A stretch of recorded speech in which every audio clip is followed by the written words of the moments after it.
If you'd like to communicate with us, you can do that using Twitter. It's at InsightADV. That's at InsightADV. Let's talk about QR codes for just a moment. B.L. Orkman for Advertising Age wrote just last week that QR codes are dead, being replaced with brand new technology that beats the pants out of the old technology of QR. Well, not so fast, BL. I think there's a couple of things that we need to talk about and consider before you decide to buy flowers for the funeral of QR codes. Now, true, QR codes have been around for a very long time. They were first introduced in Japan 20-some years ago and finally made their way over here to the United States, where business and industry has been slow to pick up on them, but consumers even slower. However, that whole mantra is changing, and we're seeing consumers now start to recognize exactly what a QR code is. BL says that there's better technologies that you don't have to download, that turns your smartphone into a super warrior in the grocery store. The problem is she's not quite accurate. You do have to download each one of the 3 apps that she talked about in order to make your phone work when you bounce it off of a product and or service sign. So let's take a look at a video that I did a number of years ago in the infancy of many of our clients learning about QR codes, and you'll get an idea about how we suggest you use QR codes. And then I've got 4 tips for you on how to make QR codes work for your business no matter what you're selling. Ryan, go ahead and run that.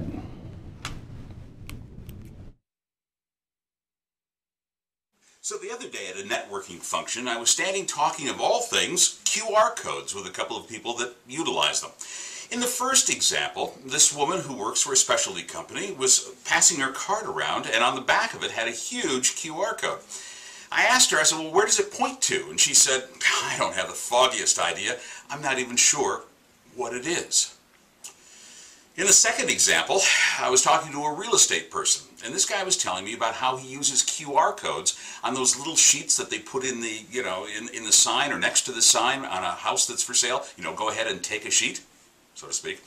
Well, they've got QR codes on each one of those sheets, and I said to him, well, that's really a great idea, but what happens if there's no sheets left? Why don't you just put the QR code on the sign? That way it's always there. QR codes are an amazing device if they're used and used properly. But a couple of things that these stories point out. Number one, you've got to make sure that your entire staff knows what the heck the QR code is and where it points to. And secondly, smarter utilization of the QR code is a place where people can see it, and if they're given a direction, consumers might be able to figure it out. We use QR codes all the time on some point-of-purchase displays for our clients. Here's a quick example of how we use QR codes for products and services that belong to our clients. Now, this is a point-of-purchase display.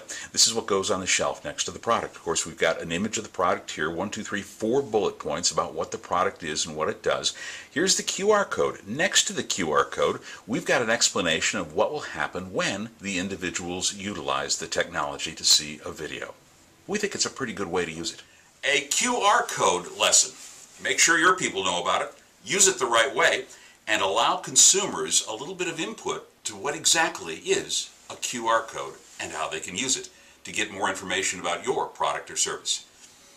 For Insight Advertising, I'm Michael Libby. Thanks for stopping by. So there you go, a quick rundown, 2 minutes and some odd seconds about QR codes and the utilization of that. We did that a couple of years ago, by the way. All right, let's run down what those tips are. Number one, make sure that anybody who works for your company, your business, or your service knows exactly what the QR code is, how to access it, so that they can explain it to consumers. If the rest of the people on staff don't know what a QR code or they don't understand the power of it, it's going to be pretty hard for them to explain it to people who have no idea and say, hey, what are all them squiggly lines for anyway? Also, make sure that you don't get too fancy. And what we're talking about here, if color works for you, go ahead and use color, but we prefer black and white because it's easily recognizable. If you start using color and it hides within whatever it is that you're putting it on, maybe people won't be able to understand exactly what it is. Have a description of what a QR code is and how to activate it next to your little QR code itself. That way, consumers aren't confused and say, oh, that must just be a barcode for the purchase of the price. No, and give people examples. You know, do a couple of blogs about QR codes. If you're in business and you're utilizing QR codes, talk to them about where they can go to download the QR code reader. And a word about apps for just a minute. Applications are a great tool if you've got lots of money and you're a well-known brand.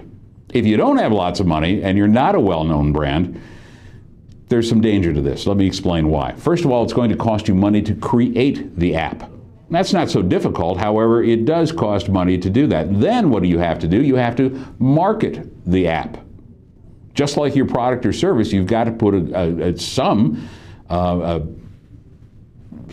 cost to the idea of telling people out there that you do have an application that people can download, and then you have to encourage people to go and download whatever that app is. Now, you're not Southwest Airlines, perhaps, and you're not Ford Motor Company, and you're not some big company out there that already has millions of followers. So you want to stop and think a little bit whether or not you want to invest the time, money, and effort into marketing an application over the easy-to-use QR code that, by the way, is free in most instances.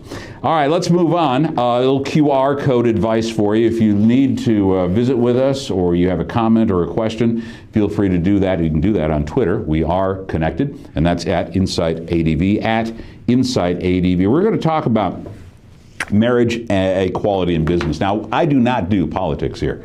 It's one of the things that I just don't do because I don't think it's appropriate for this style. But there's lots of businesses that are now turning toward marriage equality in a very strong way.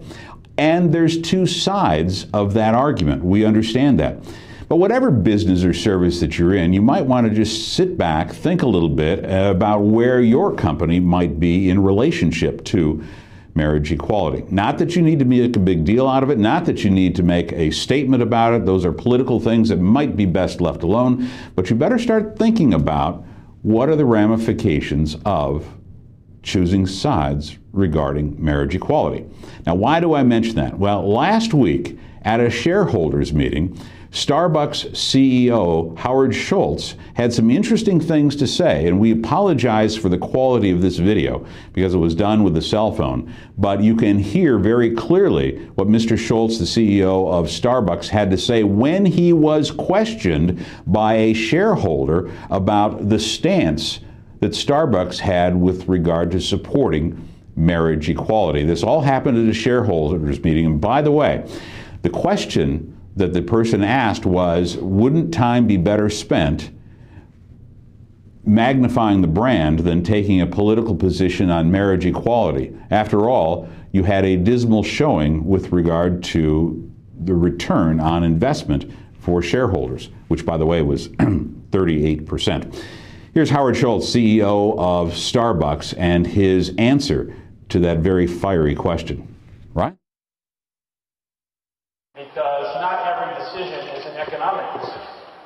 Despite the fact that you recite statistics that are narrow in time, we did provide a 38% shareholder return over the last year. I don't know how many things you invest in, but I would suspect not many things, companies, products, investments have returned 38% over the last 12 months.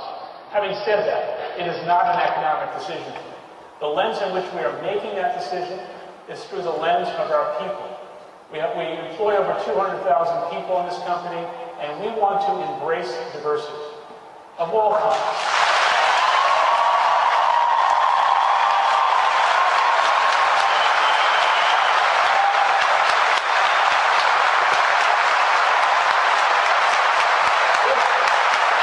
If you feel, respectfully, that you can get a higher return than the 38% you got last year, it's a free country. You could sell your shares at Starbucks and buy shares in other companies. Thank you very much.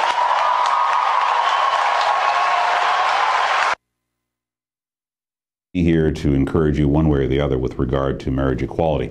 My job is to at least let you know that people are taking a very firm look at all of these social issues that happen to be out there. If you don't want to alienate one from the other, you might want to just be quiet. But be aware that people are talking about marriage equality. Some big businesses out there have already grappled with the issue, and it's something that's coming to perhaps your flower shop at any day, no matter what size of business you happen to have. When we come back, we're going to be talking about something that people want to sell you over and over and over again. Does it make sense? Do banner ads really pay for themselves if you're an advertiser?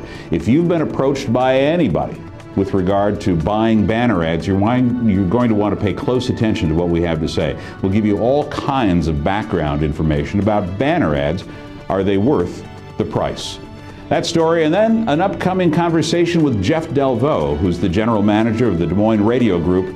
Those stories and more right here with Insight on Business, powered by Webcast One Live.